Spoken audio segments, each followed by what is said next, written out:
Welcome to the Daily HiFi Podcast. We do this every Wednesday, 4 p.m. Pacific, 7 Eastern. My name is Chana. We got Mr. Joe and Tell in the house tonight. What's going on, Joe? What's up, man? Early day today, huh? That's right. We had an early day. I took another nap. As you can see, I'm in my pool attire. I was at a rooftop pool in downtown, around noon. Yeah, which place was it? It was. I have it on my phone. The La Perla Hotel. No, I don't know that one. I've been to a few rooftop pools in downtown LA. Yeah, kind of cool setting, right? Like when it's a nice day to just go out and like hang out. Yeah, and it's Wednesday, so it's not super crowded. Let's see, Hotel Perla autograph collection. I don't know what that autograph collection. Sometimes they change the names of the buildings too. Yeah, it was like on Olive between 6th and 7th. It was nice. We had a cabana. Me and my friends had a cabana. I went swimming a little bit. So there you go. Got a little sun. Sun is always good. I love sun. Healthy amount of sun. You gotta put on your house. Yeah. Ugh. I actually put on some sunblock. That's what I was gonna say. You gotta have your protection on. But what's up, Raj? Marv, Yo Moma, Daryl. Yep, Rami Karan, Victor Wendell, Boyd, Wendell B, Clinton. How you guys doing over there? What do you guys want to talk about today? You have any particular things that are on your mind? Maybe some stuff that you saw online that you want to talk about? Maybe something somebody else said that you're like, what do you guys think about this? I don't have any particular topics when I go into these things.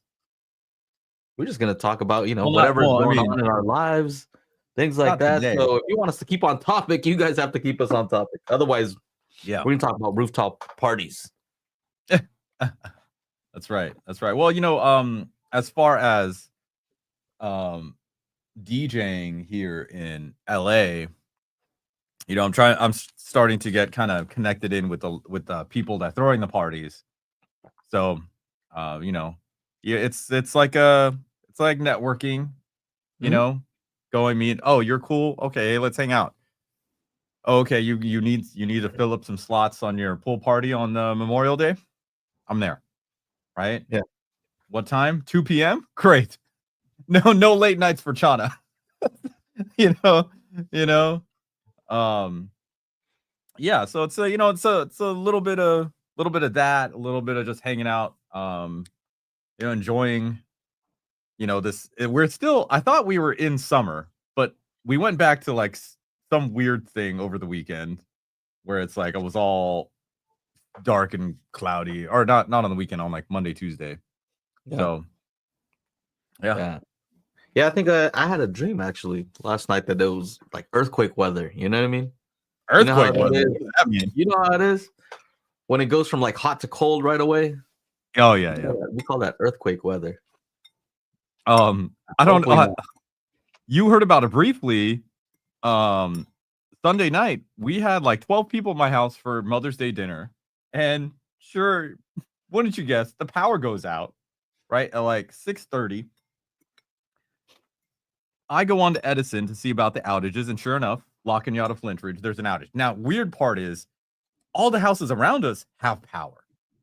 So I was just like, okay, well, that's kind of weird. Anyway, Edison said power back on 7:30 p.m. I'm like, okay, this is gonna last an hour. Cool. Our family members show up and all this stuff. Next thing you know, that's kicked up to 5 a.m. the power restore back time. So it was just like, luckily, it doesn't get dark right away. So we ended up eating outside. I had one of my lights, like that light that's shining blue back here. I had one of those at the house. So we used that. My mom used that to finish cooking. And she has all these little solar panel little lights, little LED light like discs. I was like, hey, those are on. So we just moved those over to like where the tables are at. So we have this nice like outdoory camping kind of thing. That's what's up. Some other thing. Yeah. Yeah, no, that's great. Sometimes I like when the power goes out. I get to use the battery backup stuff, and as if I'm camping in the house. Mm-hmm. I got the refrigerator. I'm ready. I have my big one. And they're like, "Oh, can we plug in the house to it?" I'm like, "No, you can't plug the house into it." I'm like, No, "If they you do. plug They in, do have those though. they do, but They mine have is like a plug, a special plug where if you have like a crazy battery thing, yeah, you can just plug in your whole house and like everything turns on. That's crazy. Yeah. I was wondering, I'm like after that, I was just like, maybe we should get the batteries, that store the power from the solar panels, that we have at the house. That'd be a good thing. You guys have an electric car, so it kind of makes sense to get everything set up. You got solar panels, Yeah. Might as well do the whole thing. That's right. Yeah. Power station. So what's going on in audio news? Anything? Oh, I was at the Pasadena store. We heard some Wilsons. We heard like a room that was like 150K yesterday. Oh yeah, you know what? I saw you in a video that wasn't your video on Instagram. Yeah, Audio Element, right? Audio Element, yeah. Yeah, I've been there before. Nice little place. So I got this turntable that I'm probably not supposed to talk about, but here we are. I got this turntable to check out, so I wanted to talk to one of the gentlemen there about what I'm supposed to look for in a turntable and what's all the new technology and yada yada. And my buddy Mike came with me, and he started going on about he's like, "Hey, this system for 16,000. What do you think, Techno Dad?" I was just like, "Oh, this is pretty cheap. I was just at Expona. It's $15,000. Wow." It was like 2 Macintosh pieces and the speakers. I was just like, I guess it's pretty cheap. We both start. He's like, "Dude, you just nonchalantly said that." I'm like, "Well, yeah, like going to these hi-fi shows really just skews your brain into thinking like what exactly inexpensive or expensive or cheap or what that might be." Skew my brain. It doesn't skew my brain at all. I look at that and it's a $20,000. What are you guys even talking about? That's not cheap at all, bro. What are you talking about? That's the stupidest thing I've ever heard. It's not cheap. It's expensive. Get out of here. Yeah. Well, get me upset over here. You're gonna get me upset over here.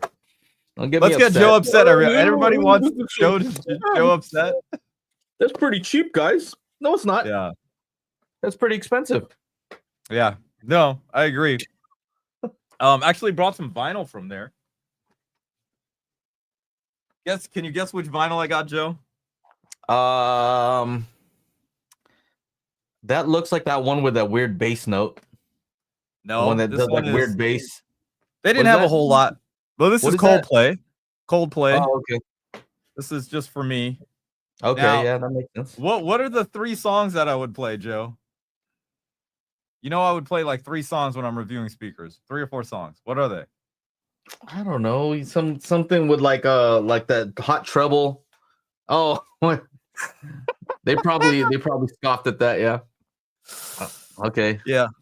The live Hell Freezes Over one, and then something with what are you always saying? You're always talking about something with like, oh, it's mastered and the treble's like.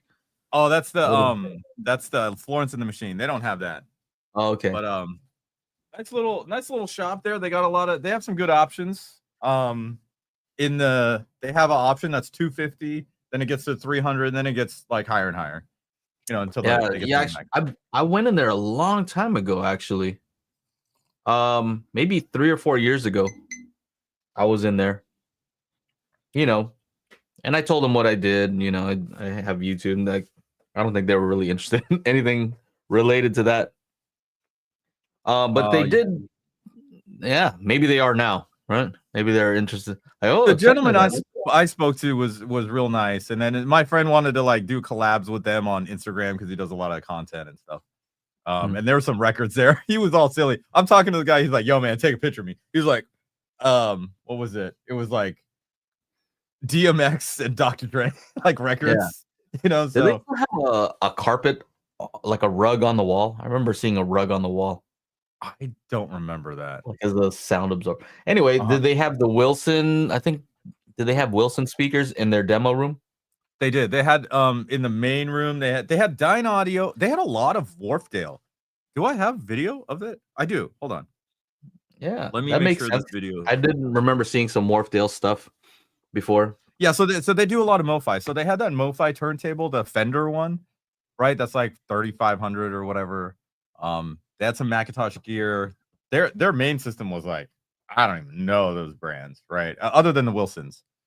They had like 3 sets of like not super big that like I saw at Exponent, but like medium Wilsons, right? Mhm.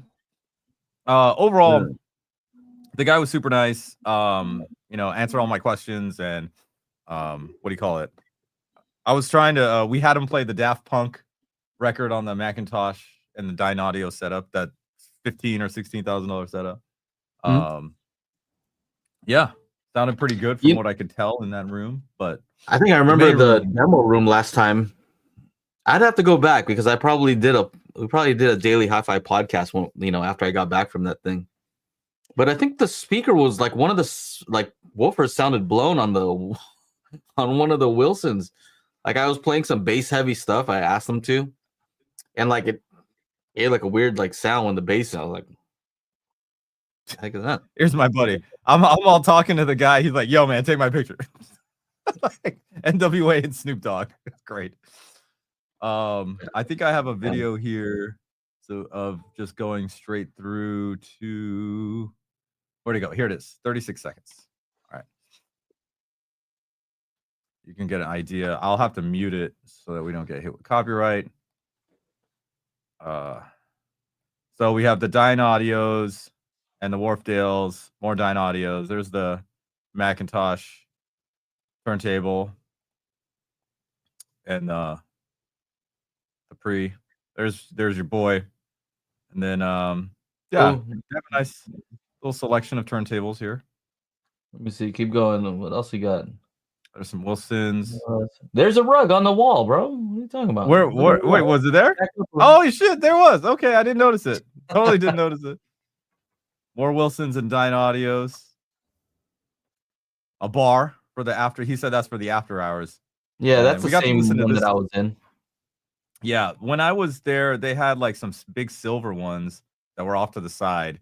I don't know if I got that in the video. No, I don't think so. Did I go to the left when I entered? Oh, see these ones here? Those are the ones that were in there with last time I was there. But again, just like you, I hadn't been there in years since I like moved back to LA. So yeah, it was a cool experience to go over there. I just needed to grab some vinyl for this turntable thing that I got to check out. So all my vinyls still in Mammoth. I even have the like 10th anniversary edition of Daft Punk, Random Access Memories, still up there. Pissed me off. I haven't even heard it. So, question. Let's make this a little bit more interactive instead of just story time with Chana. Well, What would you guys that have vinyl, listen to vinyl, other than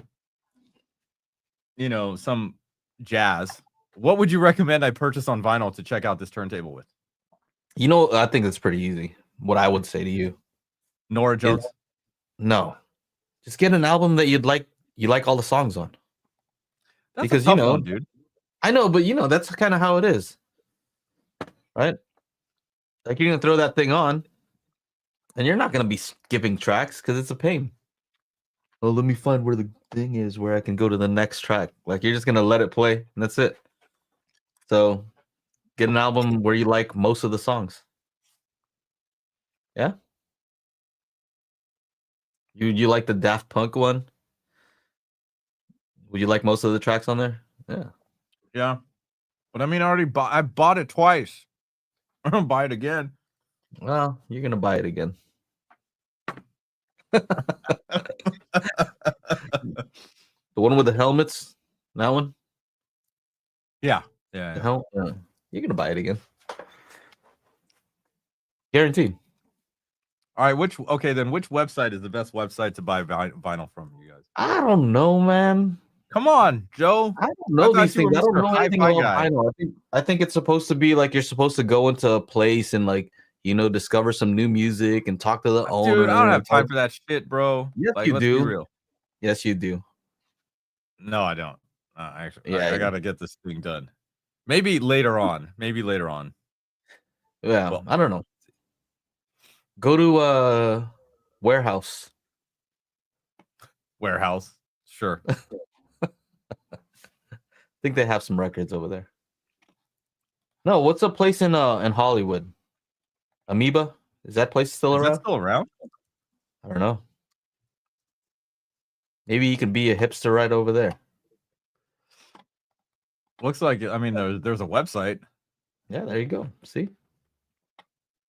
You're in the club. I've got vinyl. I'm in the He's in the club, guys. Are you gonna make a toolkit in vinyl? You think you can do that? Oh, should we press it in vinyl? Make it mono? Yeah. Excuse me. You know that That'd be actually funny. I'd be interested in hearing some test tones. Like how low can you play the bass on that thing without the needle jumping out? Can you imagine that? Needle just jumping out. So, little update for you guys. I released my track. My track got released on Thursday, Echoes. And unfortunately, through the distribution service I used, which is Avid. You know Avid, right, Joe? Well, they only make Pro Tools. Yeah, they make Pro Tools. So they have a distribution service, and they're supposed to, like I said on the other show, they're supposed to distribute to 6 platforms the Dolby Atmos version of my track. Surprise, surprise. They've only sent it to 1. Well, there's only 1, and that's Apple Music, which kind of lame. Let's see. I think I can do. Where is it? Where's Apple Music? Here it is. All right, you can see this, right? As you can see, there are some fake techno dads over here. This is the one you want, techno dad with no space in it. So this one has the Dolby Atmos logos. So it's funny it says lossless here. I don't understand why it says lossless when you're getting it lossy. I obviously gave them the master file, so they have it as lossless, but I don't think we're hearing it as lossless, but whatever. Did you have to send multiple versions of it? I have to send 2 tracks, right? I have to send a 2-channel, and I have to send the Atmos, the ADM BWF, right? And there's all these things that kept getting rejected because I had more than 20 seconds of space after the tracks, so I had to like cut that down. I had it because the vocal did this like the stutter trail thing.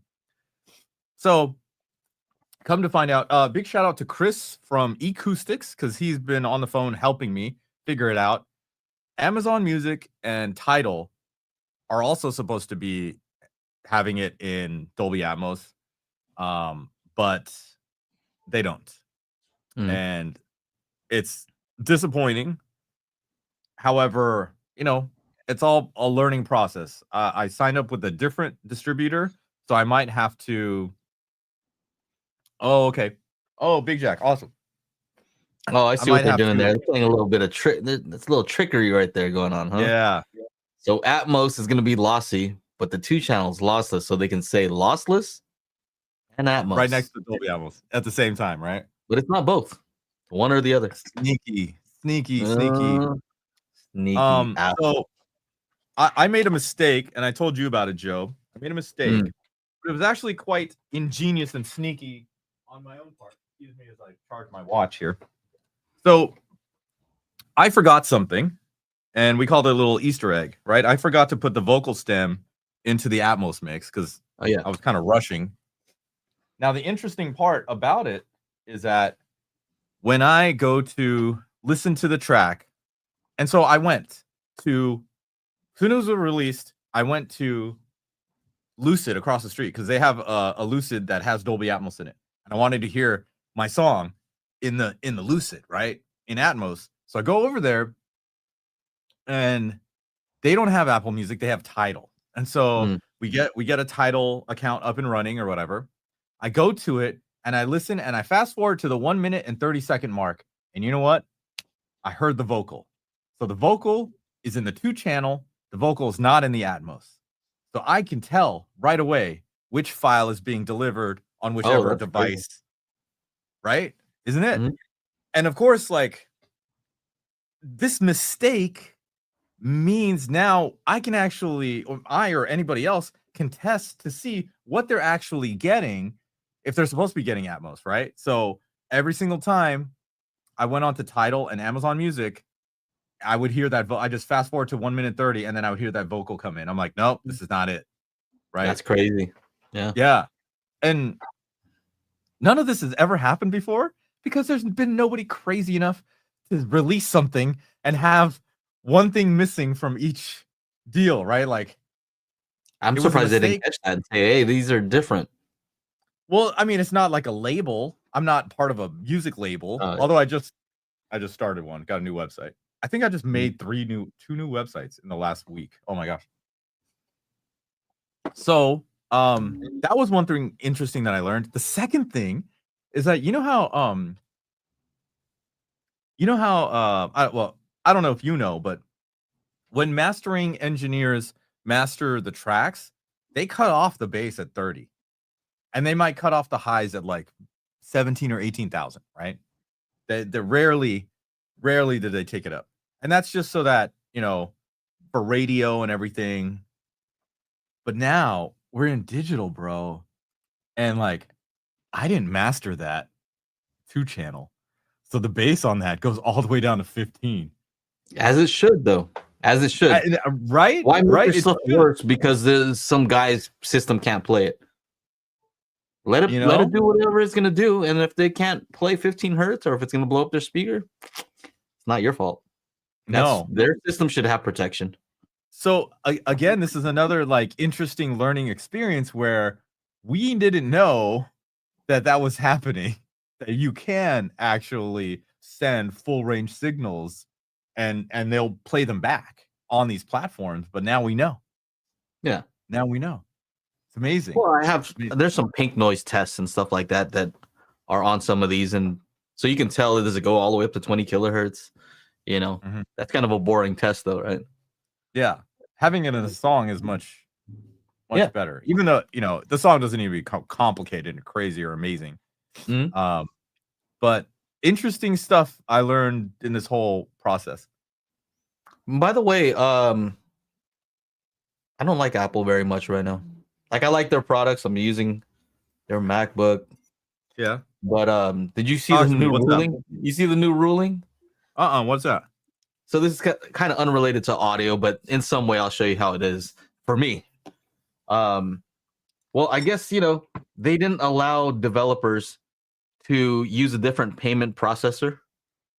So they take a 30% cut. If something's in the Apple in the App Store for iOS, they take a 30% cut. I mean, you can get a discounted rate if it's below a certain amount to like 15, but 30% is huge, right? Imagine a 30% cut for them doing not very much, but off anybody who makes money with an app, they were getting 30%. And anyway, long story short is the judge told them, hey, you have to let people have a choice, right? You have to let people use whatever payment processor they want. And anyway, Apple just tried to be slick. They tried to make it so like it was super scary. They made it so like any link on your app had to be like a text link, so it didn't even look like a button. And then when you click on it, it'd make it look all scary. And then their notes, they have meeting notes saying, no, we got to make it sound scary, right? Really? Anyway, make it sound like, oh, you're not protected. If you go over here, you can't, it's going to be bad. So anyway, the judge got pissed and said, no, you guys can't do that. So now somebody can use a third-party processor like Stripe, something like that, Shop, and they don't even get a cut off of that. right? Wow. They don't get a cut. They don't get to say what people so my app, so this is how it's related. Magic Beans, I didn't want to pay 30% to them because nobody's searching on the app store. I wonder what kind of calibration apps here. Oh, this one's 250. Let me get that. Nobody's gonna do that. All right, they're gonna find out about it through other means and then maybe go to the app store to go get it. That's how it's gonna go. They're not getting me any business. Right. Right. So 30% is pretty a lot for them not doing anything as far as getting me any new business. So the app has been rejected multiple times on the App Store because they're like, well, you accept payment on your website and we don't allow that. And they don't let you tell people, hey, you can buy it from our website. Like, you're not allowed to say any of that. You weren't before, but now you can. So anyway, that's what's going on. Unfortunately, it seems like I try to get it approved, and they still require that you allow the Apple's in-app payment also. I'm like, I don't want to. I don't want to allow their payment. So I'm just probably going to make it so it's like 30% more. You want to use Apple's in-app payment, 30% more to cover their fee, or buy it on the website and pay 30% less.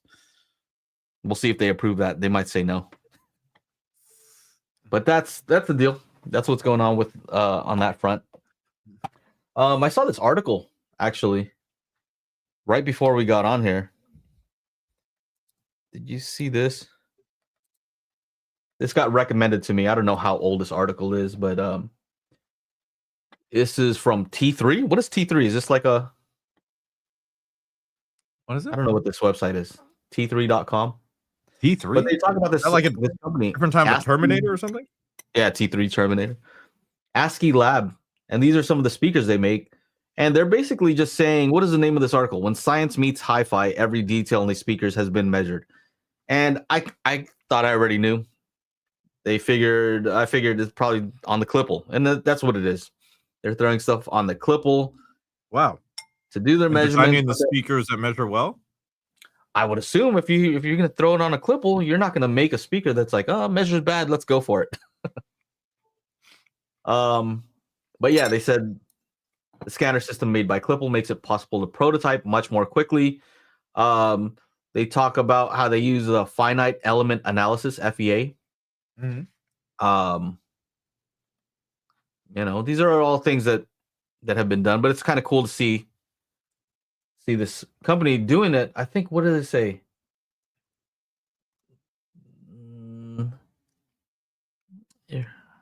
Okay, so they say that they use a phase plug on the tweeter thanks to the creation of thousands of simulations.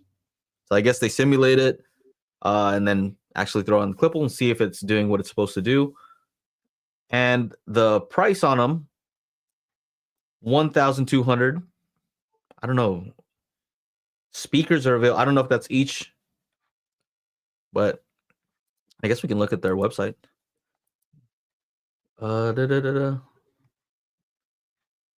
ASCII Lab website. But I thought these are pretty interesting. Oh, cool. Let's look at this. There it is. So to me, like right off the bat, these look a lot like, it reminded me of the Bucart speakers. Oh, they're using the you said that, right? Yeah. But this waveguide, if you notice, like that looks like the waveguide size of the Bucart. Also reminds me of the speakers that we have, Chana, the Encore series. Yeah. And what kind of makes sense about, any speaker with a waveguide? Oh, this is the one with a let's see this one. Okay.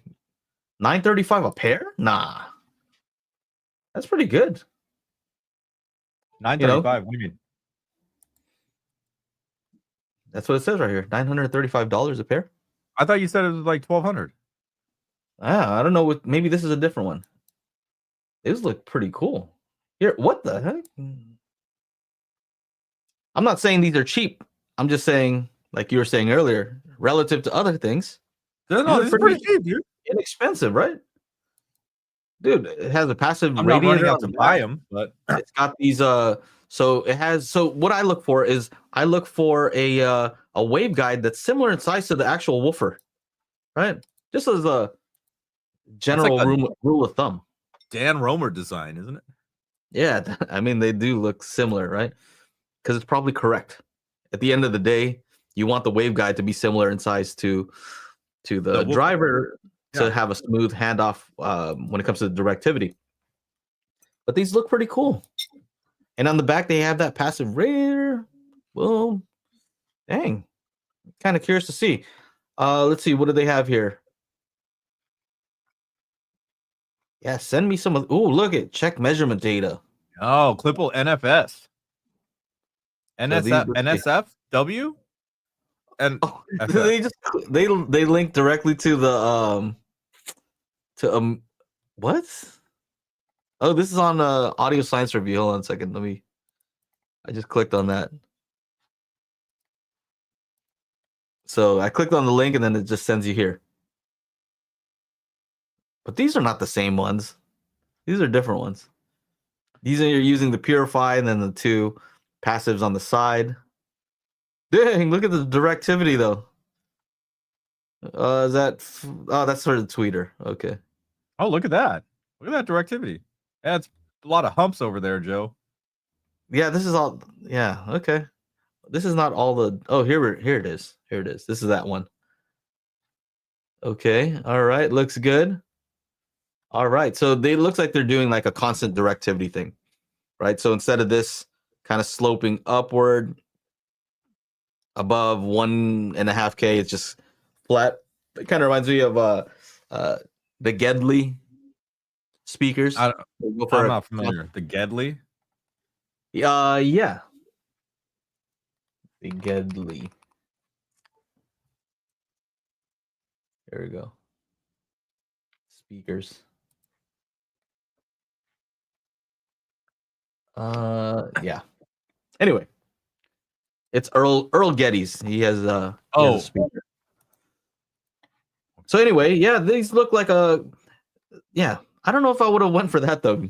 I would have went for a something where this has a nice straight slope, because what you get when it is like this is what they're showing in the in-room response, where instead of downward sloping at a certain point, it just kind of goes straight, which to some people might sound a little bit bright, but hey, it's all measurement based and they can choose to tune their speaker however they want, you know? Right. Yeah. But yeah, I thought that was pretty cool. I like the price. Cool. That is cool. With that sort of directivity, you know, I guess you can kind of EQ it how you want. Raj, okay. I see you guys. I see some of your comments here. Let me just see something here. Gedley. Whoa. Here's the Getty speaker. Look at this, dude. All right. So see? You were like, what album can I play that I'm going to listen to the whole thing? I just found a Dark Side of the Moon from Wembley, live at Wembley, 1974. That's that. I'm going to get that shit. Anyway, yeah. Sorry. So yeah, these are the Gedley speakers, but notice how like the waveguide is the same size as the as the woofer. Yeah. Yeah, and also rounded. So they're onto something, but these also have that kind of response that I was saying with the directivity, where it flattens out and it may sound a little bit bright. If I go to Gedley.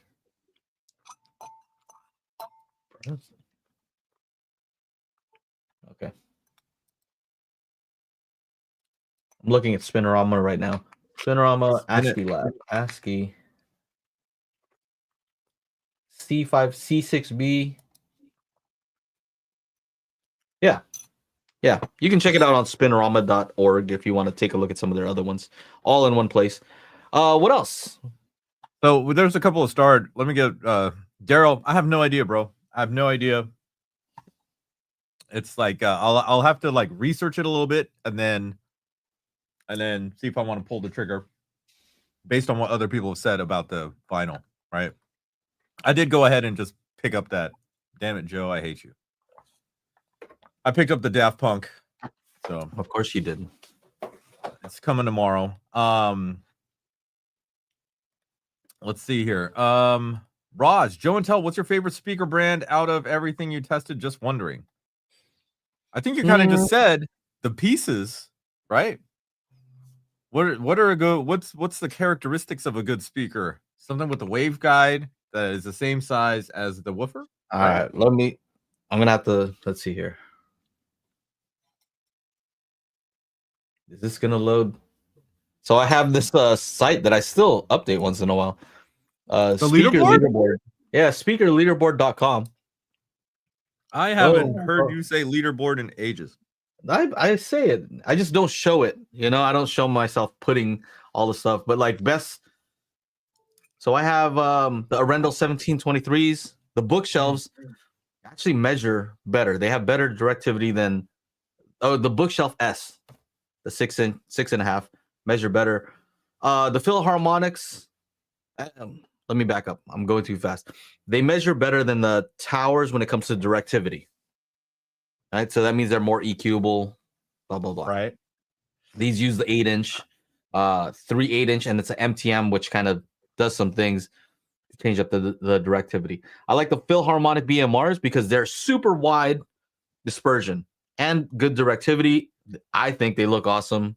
The finish on them and the prices, chef's kiss. You know, is under 200. Well, I'd say $2,000. And then I have some weird ones on here, like these Larson 4.2s.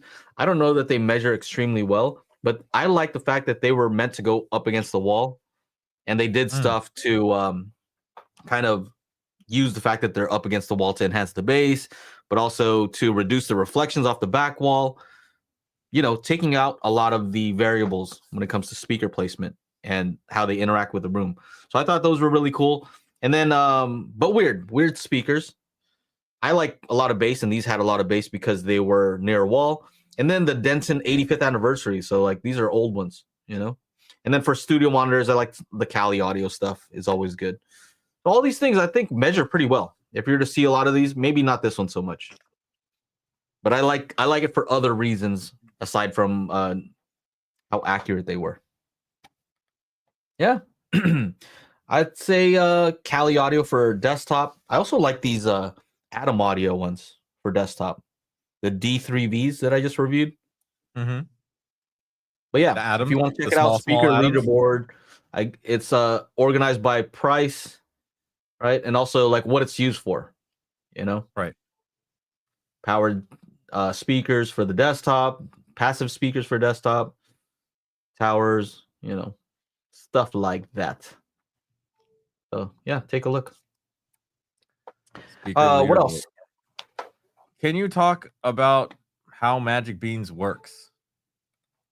I think we've done that on other videos, but if I had to summarize it in a few sentences, the point is for us to figure out what target curve you're supposed to use depending on what you're using, right? So if you're using Dirac, you're going to run it, and it's going to say, what target curve do you want to use? And typically, it gives you a recommendation, and it'll apply that same target curve for every speaker in that system, including the subs. That's if you're using global. I think the newest Dirac, they actually have like small adjustments based on each speaker. But I know for Odyssey, it was like one target curve for everything. Is that the right target curve? Because that's going to definitely affect how your system sounds. And in most cases, it's not really the perfect one for your room. You might get lucky and it could be close. But a lot of times it's not. And so what Magic Beans does is it tries to determine what the correct target curve is for each speaker at your main listening position in your room. And basically we do that because we're able to take a near field measurement. We do near field moving mic measurements, and we get an average of what is the response of the speaker near field. And then we take a measurement at the listening position, so far away, and then we can see what is the room done to the sound. Right? That's the difference between what Magic Beans does versus some of the others. they are not taking a near field measurement, so they have to kind of guess as to what the room has done. If you've already measured when the room has made its effect on the speaker, then you can use stuff like time windowing to kind of figure out what is the direct sound. But there are some inaccuracies for the simple fact that they're not able to measure near field where we do. Right, so we can really determine what is the room doing to the sound of the speaker, what are the nearby reflections, what is your acoustic transparent screen doing to the speaker, so that's basically it. That's it's summarized. We give you the best possible target curves, and we have a few different options as far as do you want a global target, do you want a separate target curve for every speaker, or do you want one that's combination where each speaker gets its own target curve, but the bass response is the same for all of them. So it's a cohesive bass. Yeah, so that one's called unified. And then we have outputs for REW, for mini DSP. We have it for Odyssey, Dirac, a bunch of Yamaha, Sony, I think. I don't know. We support a bunch unified. I like the unified one. That's the one unified, yeah. Yeah. That's the one I usually recommend. So hopefully that answers your question as to what Magic Beans does and why it's different. So it's mainly working on the frequency response. It's not doing stuff with phase alignment, time alignment. That's for the software you like Dirac to do, right? Mm-hmm. We're not doing that. So just getting you the correct target curves, which sounds like a simple thing to do, but nobody seems to be doing that. They're inputting their generic target curves on their, very expensive systems, and the software. Some guy commented on this guy Magnolia Mo. I gave him a copy to test out, and somebody's like, $250. What is Joe smoking? I'm like, I don't smoke anything, but there's not a lot that you can spend on in this space aside from my software, our toolkit for $100. Those are probably the least expensive things that you could spend on and get better sound from your system. So if somebody's going to complain about that, I don't know what to tell them. We're doing our best to provide tools that are as inexpensive as we can do it. Right? Yep. We're not a big company, so we have to make a certain amount of money to stay afloat. Yeah, and there's no alternatives right now, right? You see it. Where's the competitor to our toolkit? Yeah, I don't see it. I don't know, but I heard. Never mind. I'm not gonna say it. Oh, what? Some rumors? And tell me in the after show. Yeah. Well, you already know. You heard them. So. Okay. Nothing new. I already know from like this morning kind of thing. Okay. No. Something else. Yo MoMA. Yeah. Yo MoMA. How do you rig bookshelf speakers to the ceiling? Ask Reverend Slim. The Reverend Slim, yeah. You see Reverend Slim right there? He did that. He had some SVS Prime elevations, I believe. Yeah. And then he moved to the Prime bookshelves. Something like that, yeah. Yeah, I think I don't know exactly what he used to do it. Just use some rat glue sticky tape. I think, find a stud, meaning a piece of wood behind the wall to not find a stud to hang it for you. Find a stud behind the wall, make sure it anchors in well.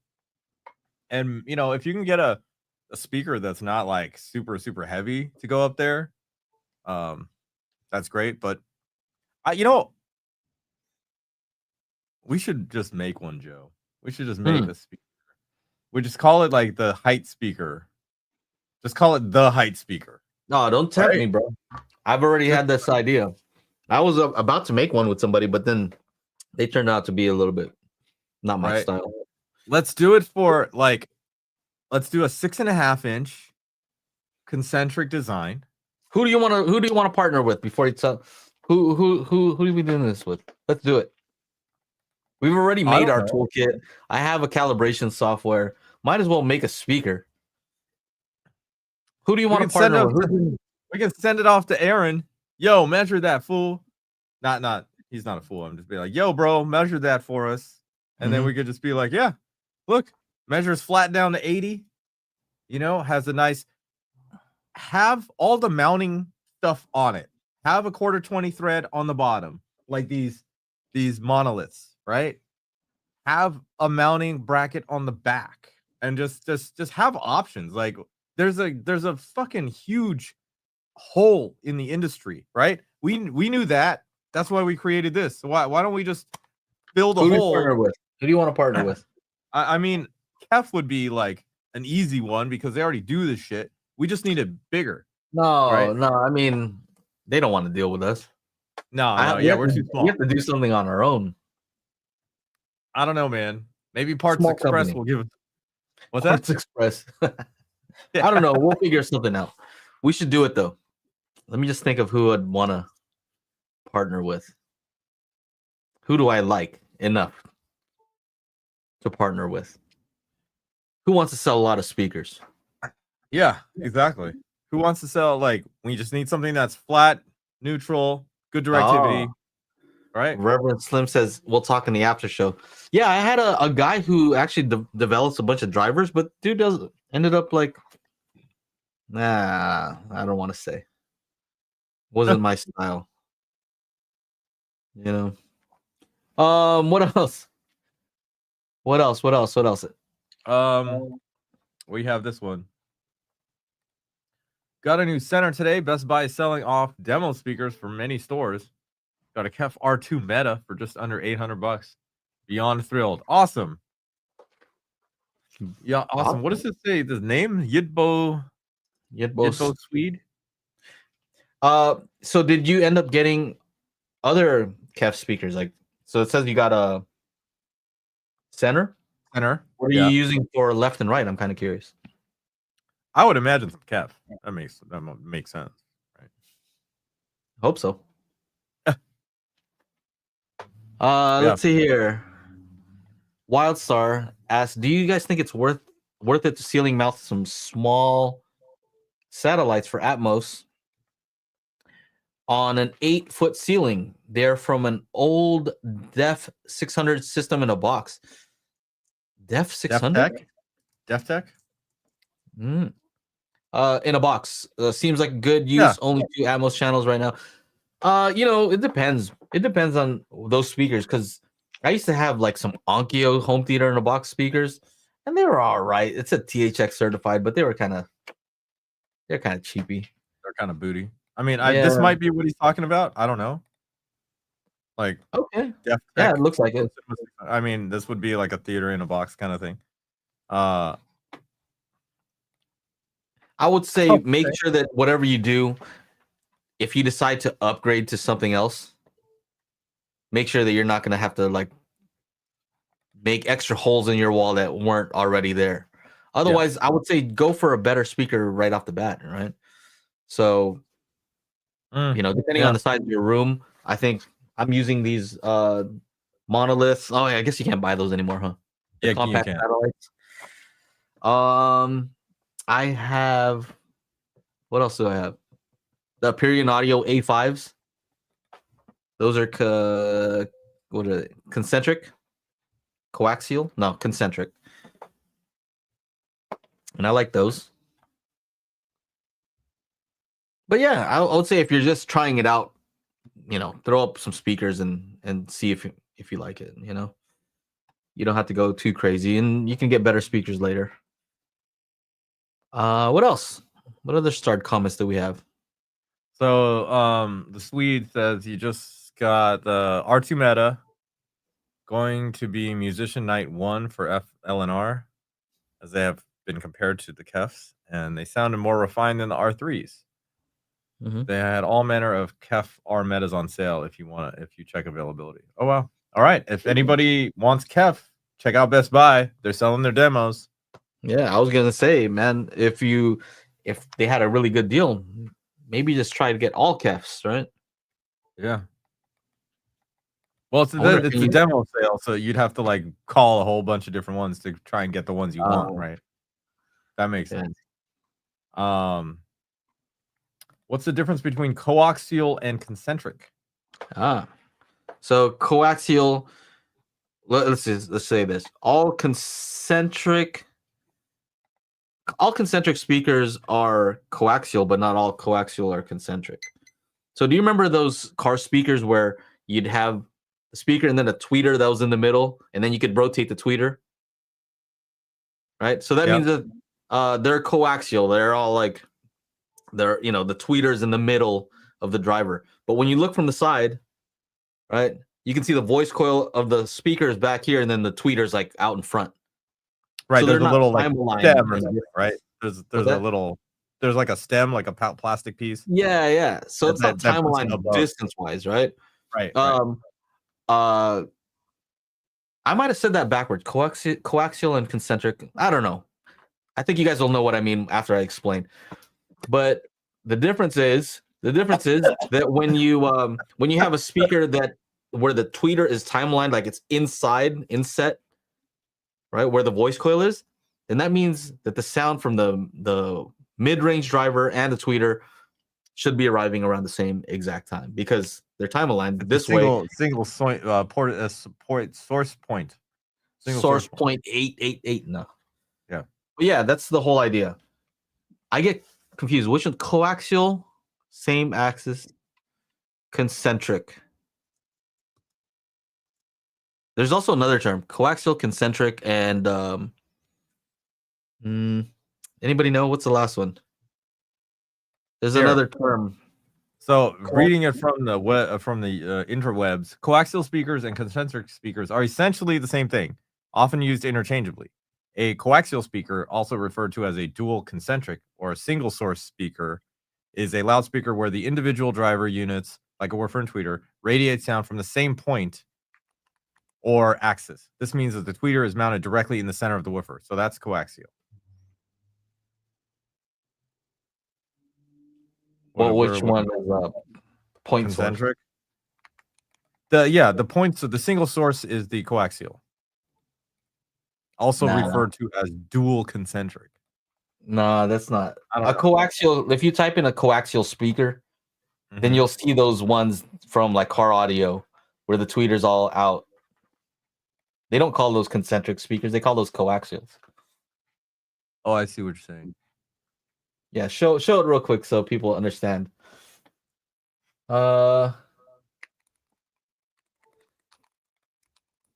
Consent.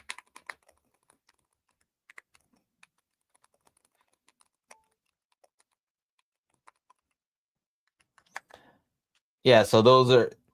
That's not even a good example of a 6x9. Yeah, something like that. Look, that's a coaxial. You can see looking from the side, those are not time aligned, right? Yeah. Oh yeah. So concentric, coaxial, point source, coincident drivers. Yeah, dual concentric.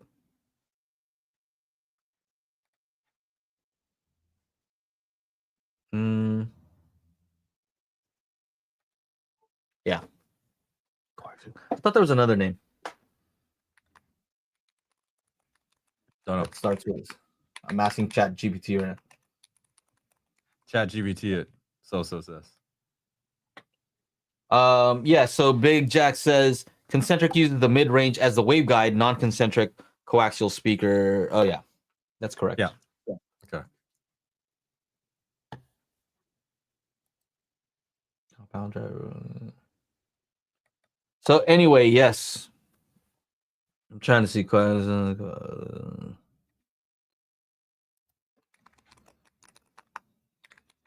what else do we have? Let's see. What are good ceiling Atmos movies to demo?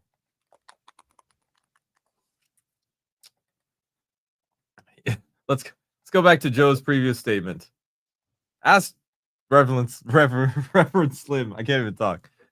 Ask Reverend Slim. I can just tell you, like, I haven't watched anything new that's been really cool. So 300 on 4K disc, midway on 4K disc. I don't know how the streaming versions are, but I would go with those. He would probably say he kind of says the same things, but he probably has a list ready to copy and paste right now. And by the way, I asked ChatGPT. It says all concentric speakers are coaxial, but not all coaxial speakers are concentric. So I did say it right. Okay. According to this. According to chat. Yeah. I sound smart. Giddy up. I sound like I know what I'm actually talking about. I don't. Or maybe I do. You'd have to know better in order to let me know if I'm saying something true or false.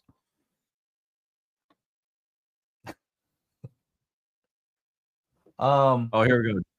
Edge of Tomorrow, Dr. Sleep, District 9. I said them backwards, but there you go. So says Expendables 2, bad movie, but super audible Atmos layer. I mean, yeah, we want to get it back to it. I mean, Jupiter Ascending, garbage movie. Great Atmos. Yeah. Scruff. You funny. You're very, very funny. Charlie Chaplin movies. Oh man. What else we got going on? Anything else you guys want to talk about in the chat? That's it. Yeah. I guess I could say one technical thing to add a little bit of value to you guys. You guys know that I do a lot of remote calibration stuff, and I help people out in our Discord groups for Magic Beans and our toolkit. And I think something that's been coming up a lot of times is where you place your listening position. And I mean, that's something that's very important. Like, where are you relative to the speakers in the room? And a lot of times you'll see issues in the bass where they're not getting any type of bass rise or what I call in a partial null. Right? Not a full like cancellation, but it's kind of like your bass isn't right. Kind of like in our demo room at the show. Remember in the middle seats that we just took out? Yeah. Because like when you just sat there and you're like, just where's the bass? Right? Yep. And usually it shows up in Magic Beans as just having no bass rise. Right? And that's kind of weird. In a room, you expect some sort of bass rise. And what people tend to do is they tend to start moving around their subs, which kind of makes sense. You want to put your subs in the optimal position. But if all your other speakers also don't have a bass rise and they're all around you, right? So your surround doesn't have a bass rise, your height speaker, those are all different locations in the room. And if they're showing that the target curve doesn't have a bass rise, it's probably your listening position. Right? You actually have to just move your seat. And one tool that you can use is I know Reverend Slim, he likes to use this Amarok. Let's see. He likes to use this here, which I think is pretty useful. You can type in your room dimensions. It'll tell you where the room modes are. See, anybody who's ever looked at this thing, it's room modes, not nodes. Stop saying nodes. All right. I'm grumpy now. See, I got white hair. I'm allowed to be a little more grumpy. Back when it was black, then I had to be nicer. But now, white hairs, stop using room nodes. Make you sound like an idiot. Like you don't know what you're talking about. Especially if you're some sort of professional. I know. Remember that guy? Yeah, room nodes. He's doing a whole presentation talking about room nodes. Doing it wrong. But I also wanted to show you that in REW, which is free, you can also kind of do the same thing, but a little bit more interactive. So when you click on Room Simulator, let's see, is that what it's called? In REW? Yeah. It says Room Sim is the button you want to click. So you just type in your room dimensions, feet, meters, whatever, right? And this is just an estimate because most rooms are not perfect rectangles like this. But you can enter in how many subs you have, right? What is the roll off? 13 hertz, ported, sealed, right? And what you'll notice is, let's say I have one sub, right? And if I move this around, you can see the response that you can expect at that particular listening position, right? So if you have them in the front, a lot of people put their subs here or here. Where'd it go? Boom. Hey, do mine. Super chat. Do mine. Joe, do mine. Length of the room is 16. Length 16, okay. Yeah. Width is 13. 13. And my subs from the wall. Oh yeah, ceiling height.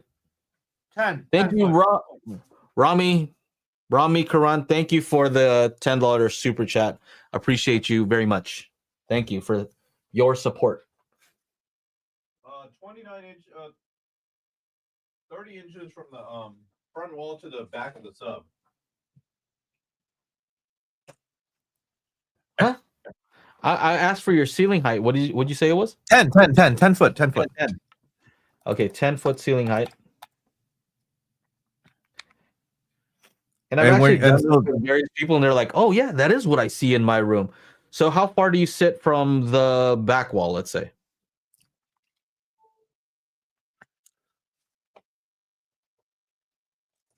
40%, 50%, Probably like 50. 80 inches. Like, I'm back a little bit. I'm not like 50%. so let's say around here, right? Yeah, like right around there. Yeah. It doesn't have to be perfect. So half. Let's just say something like that. Okay. And then where's your sub? So the sub is 30 inches from the front. Like it's like right in front of me is the center, and I got a sub on either side of the center. Bro, I gotta do a calculation. What's 30 inches? 2.5 feet. Okay, 2.5.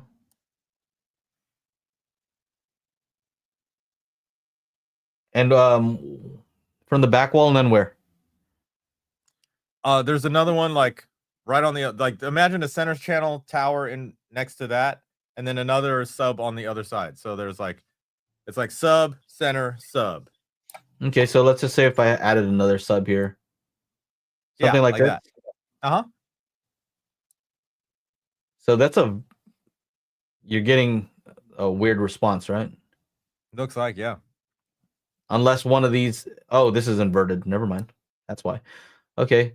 So you kind of have a peak around 35 hertz, according to the simulator. Okay. And a dip around 45 hertz, and then another peak around 56 hertz. Huh. And this is cool to find out. So this is all this is simulation, right? Right. So a lot of times what you'll find is it's not actually as bad as it shows, but you might see like, oh yeah, I do have a little bit of a peak there. Because one thing you can also do is look at left and right speakers. So I think your left and right are like somewhere. No, back in the corners. Yeah, the subs are like closer together.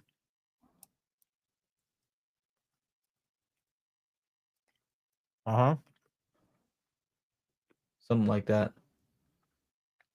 So you can kind of see the summed response of all of them. Oh, okay, cool. And then you can say individual responses at selected mic positions. So it'll save that out. Let me stop sharing this and I'll show you what it looks like in REW. Daryl, I leave the studio doors closed. I won't be able to hear my surround back right if the studio doors open. So unless I'm playing two channel stuff. In REW might look something like this. All right, but of course we don't hear this precise, right? So I'm gonna go and click on psychoacoustic smoothing, and so it'll actually sound more like this, like right? that. Mm-hmm. Or you have a little bit of a dip. Did you notice in any of your measurements that it looks somewhat like this? I don't remember, but I have to redo all my measurements now because I had to swap amps. So I'll probably be doing Dirac again a couple times. Yeah. But yeah, it's useful because One guy, he used it to see whether adding another sub would help. And that's pretty cool. Gotta admit. I told him, he's like, hey, before I spend money, it'd be great to kind of just get an idea, right? Even if it's just theoretical, maybe if it's just a rough estimate, it'll give you some sort of idea. Or before having to move your seats, one of the functions here, let me kind of go back. Did you check the sealed box? Oh, no. But let's see here. Boom, boom. So sealed. If I just show the subs, and they, depends on the extension, but sealed. And then what about the room? I think he was talking about the room. Does the room have to be room sealed? is sealed. Room is sealed, yeah. Yeah, so you can, look what happened. Yeah. Because the sound is not escaping, so you get more bass extension. But like you get the bigger dip at like bigger dip here, right? Yeah. But all interesting stuff to check out. Another thing that you can do is, you see it shows the main position is checked. Yeah. You can also click 1 foot to the left, 1 foot to the right, 1 foot in front, 1 foot behind, right? The main listening position. It'll let you know, can you just move like a foot or so and get a better response?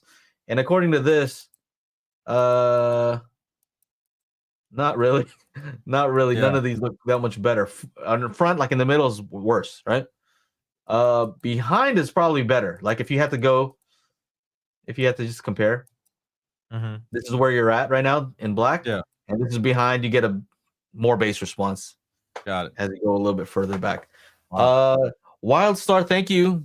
Thank you for the super chat. Appreciate the $2 super chat. And Rami actually had a question. Sure. So here's his question. So thank you, Wildstar, for the super chat, and Rami, thank you for the super chat as well. His question was, I just bought B&W LCR with SVS SB17s for a 9.2.6 system. I bought a Marantz AB10. Do you think the Marantz AMP10 can run 15 speakers correctly? I haven't tested it, but I would assume, like, I haven't heard bad things about the amp. What is it supposed to be able to run? Do they claim that it can run 15 speakers? 16 channels. Okay, 16 channels. Right. I got it on screen here. Hold on. Okay. $7,000. That's a lot. And when it comes to this stuff, I'm like, is it heavy? Does it have a big power supply? Is it expensive? Then it better run 15 channels concurrently. Yeah, like, I mean, look at the binding posts on the back too. Like, this is no joke. Yeah, can you spend less and, power those more? Maybe. I'm not saying it's the best value. Yeah. I might interesting. Like, you got XLR, you got RCA, right? Hopefully you're going to use XLR for all of these. It's funny because you get a 16. So what is that? Like, are we bridging one channel? Because you only have 15 speakers technically, right? It's saying 200 watts with 2 channels driven. That seems underwhelming for $7,000. I don't know. $7,000 is a lot. I'm using those OSD amps, but you might have to get 7, 8, 9, 10, 11, 12. Yeah, so I have 3 of them to power, right? So I have a 7-channel, a 5-channel, and a 3-channel. Well, you know what? You need 15 speakers, so you could get 3 5-channel amps. That's one way to go about it. Okay. Right? And they're all speakers are going to get the same amount of power, right? You could do a 7, a 3, and a 5. You're still doing 5. 7 and 7 is 14. But you're leaving one out. So I guess Joe, the beauty is that it's one unit. That's it. It's 1 unit. That's what you're paying this $7,000 for. Yeah, that's a tough one. I just saw an amp. Let's check this out. What's that? So I was talking to the guy that owns Summit Hi-Fi. Oh yeah, I would be interested in checking this out just because of the price, but also look at it's this thing. heavy. Look This at this thing's thing. heavy. Yeah, 11 Look at channel. this. That one. Boom. So 11 channels, $1,788. That's crazy for 11 channels. Because now from there, then you can just get, 5 channel. Now you got 16 channels of process. But boom, look at this big old what is this? A 10.1 inch display. Yeah. 11 channels. So each one of these has 2. Those are stereo. So the front stage would have more power, right? So it kind of looks like what Emotiva does for their 11 channels.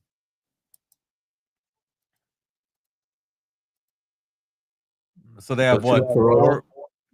Four pairs, 8, 9, 10, 11. Yeah. So they have 4 stereo modules in there and 3 mono modules. So this is class AB. Yep. Let's see, what are their specs here?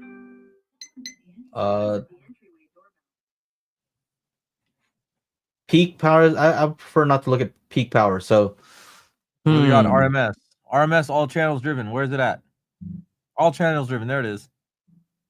Okay, 8 ohm, 3x200, 8x115. Yeah, it's the third one down, Joe. Third one down. On that output, third one for 8 ohms. Yeah, that's the one we want. So 200 watts to the front stage and 115 watts to everything else. If you're running 4 ohm, 225 to the front stage, 150 to everything else. Mm-hmm. I don't know. These look pretty cool. One box solution, a one box solution that's $2,000. That's not bad. Dude, well, this here's is the real only 11, question. right? He wants that other thing that we were just looking at is 16. Yeah, so but $7,000. Why wouldn't I get 2 of these?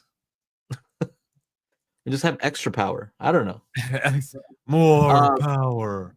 Big Jack is saying Buckeye 8 channel. I just don't like that name. Oh my god. No. I don't want the Buckeye. No, I heard good things about those. I heard good things about Buckeye. I'm being silly right now. Do you like the name Buckeye?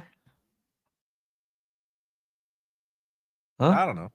I don't know. Like if I say, hey, what kind of amps do you run, Chana? I run Buckeye, bitch. Yes. Welcome to Daily HiFi. So really, what kind of apps are you running right now? I had the Accurus M8s. Those are see that then it's still expensive. Okay. Because that's $10,000, that's $11,000. I had to return them. Okay, so now what are you running? Now I'm running that Niles 16 channel by 100. Yeah, gotta be careful of that West Niles. The Niles whole home 16 channel whatever. See, it doesn't sound as cool, right? No. Niles, no. How about Outlaw? Does that sound cool? I got the Outlaw Outlaw's app. cool. Outlaw sounds cool. I got the Outlaw. How about I got I got 3 Outlaws over at the house. They're mono blocks. Yeah. Outlaw C. Yeah, you know which one I like saying? Yeah, I run the Parasound A52 Plus, right? That's just sounded good. Like what are you running? Parasound amps. Okay. Yeah, everybody does that. Okay, cool. Yeah, everybody's just kind of like, yeah, okay, I know what that is. What else? What else is out there? I guess Emotiva. Yeah. Yeah, I'm rocking the Emotiva. I'm rocking the Monolith. I like Macintosh. That's all good. That's how we're gonna review now, right? Forget measurements. What does the name sound like? I'm telling you, the height speaker. Period. The height speaker. Right? The only one. Okay. We'll talk about it in the after show. Anyway, to get back to Rami's question, look, if you want something to match the AV10, then get the AMP10. And like, it's 2 pieces done. Your other option, JBL Synthesis has some amps that are 8-channel that are in their CI, the custom integrator side. I think they're 300 watts per.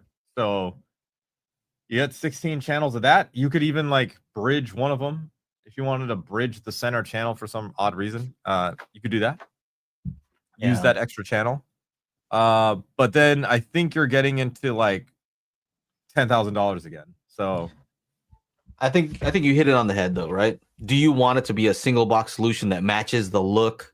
Is that worth the extra money, or would you rather have other amplifiers that can provide similar power, but you may have to have 2 of them, or maybe more power even? I'd say similar, if not more power. Yeah, I would say more power. More power, is that important? But they're going to be a different brand, but you're going to save $3,000 or something like that, right? Yeah. Like how important is that amount of money that you have to spend? I mean, if you have the money and you want it to look a certain way or whatever, then use the link in our description to go and purchase that $7,000 amp. do whatever you feel right. I'm sure you can get it for like a lot less. I'm sure you could probably get it for around 5, right? Street price, depending on which dealer you go to. A dealer with shady ethics. We always love those. I mean, dude, I'll tell you this. When I first started this YouTube channel in 2016, I went to eBay and I bought that Denon 6300H from some shady bliss, right? No warranty. No, Yeah. Maybe a warranty, maybe not. Did it fall off a turnip truck? I don't know, right? Yeah. I also got that 65-inch LG E9 from the same people on eBay. Yeah. The shit works. I don't know, but So Big Jack 79 says, I just can't see paying more than a few thousand for amps. And this is from somebody who is rocking a Trinov. So just to give you an idea, you know what I mean? Not like somebody who, doesn't like to spend money, or is not willing to. I think he's willing to, but he also cares a lot about value, I would say. So Big Jack is in our after show, so he knows. Yeah, I'm looking at eBay right now. There's an AMP10 pre-owned for $6,300. Don't know if that's a good deal or not. Well, according to Chana, it's 7,000. Pretty cheap. Pretty cheap. It's cheap. Yeah, I went to Expono, so this is it's nothing. Just get 2. Man. Yeah. Why not? There you go. Inexpensive. Wendell says the Summit amps looks like a good deal. It costs a few $100s more than the Denon 3800. Yeah. Yep. Somebody here is mentioning accessories for less. I gotta call this Summit HiFi. I think this thing looks pretty cool. I know. He and I were on the phone about it a while back. Look. I don't need it. Yeah. Don't need it. Accessories for less. Cool. Marantz. Search Marantz amp 10. No search. No items found. Get the fuck out of here. Come on. Let's get Marantz amp. Oh, I guess it doesn't have it. No. But they don't have it singularly, but they have an amp 10 16-channel amplifier and AV10 pre-pro package for $10,000. That's like 4,000 off? Hold on. Wow. I mean, this does look kind of hot, Joe. What, that one with the screen? Well, this. Look at all this copper. Look at it. You're not gonna see that. Okay, fine. Show me You'll the see front. that. Let's see what the front looks like. Yeah. Fucking portholes. I hate that shit. They look good. They look good. Yeah. You wouldn't stack them up one on top of the other like that, I don't think. It's a lot of weight. M10 has a power spec of 500 watts. So if you think you're getting the same power across 15 channels with that, you're buying some magic beans. Is that what's happening? Yeah. You got some magic beans. What's a different name for something that doesn't work?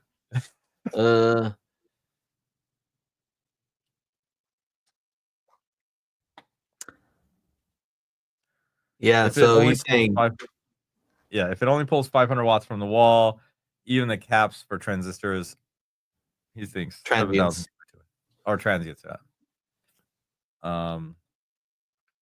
Yeah, man. What was it, Rami? Was it Rami? I don't remember.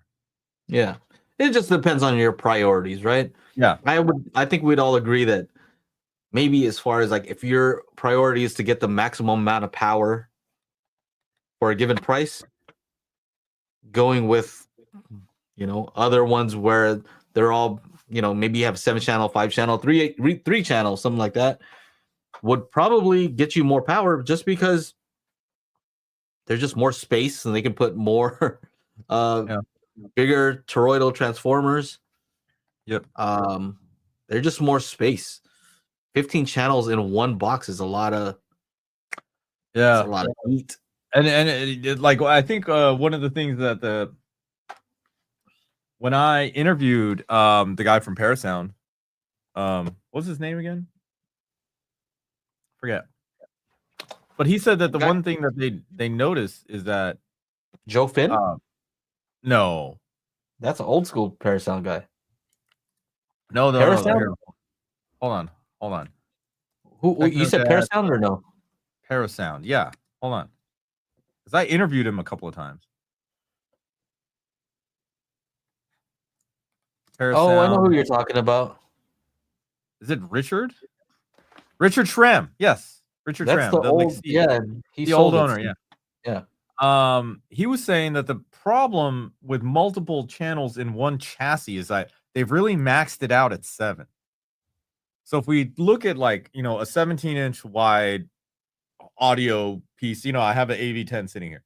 So something like that, like it's the only way to actually get all those channels to put out a bunch of power is to double it, like the size, the height, right? So now it's like 2 chassis in one. So they were saying that they probably won't ever come out with anything that's more than 7 channels of power in one standard size chassis, right? There's just no way for them to do that with the quality and of power they're trying to put out. So yeah, something to think about. Yeah. Sounds good. Manuel asked, what happened to the AVRs of JBL, the ones with the 9 channels Class D? They're still there. There's the Modern Audio, isn't that what they're called? Modern Audio series. Stick it and forget it. Many customers buy those for outdoor rich clients. 7K is small to them. Yeah, that's true. Depends. Yeah, there's a lot of things that depend, Contrast that with Emotiva 11 channel that can max at 2600 watts. Now the amp 10 is Class D, but 500 watts still not a lot of power right at the rail. Well, there you go. There it is. One last starred one. I guess Daryl was asking, where do you guys even get good optical media now? Amazon. Can't walk into Best Buy anymore. You can walk into Best Buy and pick up some vinyl. Maybe I should go to Best Buy and check out some vinyl. I haven't gone to Best Buy in ages. Don't they have like different quality of vinyl though? I don't know. I don't know about that world. There's like the newest thing is like, and I'm like, that's probably not good. I just for some reason I look at it. Well, like if it has like the 180 gram, those are like the heavier ones, the thicker ones. Does that mean anything? Maybe not. All depends on the recording and where they get the recording that was pressed on the vinyl. So yeah, there's that. Yeah. But anyway. I don't know. But let's get going. Sure. What do you say? What do I say? I say make sure to join up the crew to jump into the after show and see if I will actually take down all these Krispy Kreme donuts or not. We'll see. Go to crew.dailyhifi to become a member and join us in the after show. Make sure to follow us on the Spatial Group Instagram so you know when we have promotions for the Spatial Audio Calibration Toolkit. If you do want to pick this up, go to spatialcd.com. Once again, this is the best upgrade you can do for $100 for your home theater. It's not going to do it by itself. You'll have to put a little elbow grease. There it is. You have to do a little bit. But yeah, thank you guys for hanging out with us. We do this every Wednesday. If you're watching on the replay, make sure you're here on Wednesday, 4 p.m. Pacific, 7 Eastern, so you can ask your questions live to myself, Joe, and Aaron if you decide to show up. This guy. Don't worry, I'll give him crap for it in the chat. On behalf of myself and Joe, have a great night. See you guys. Thanks for joining.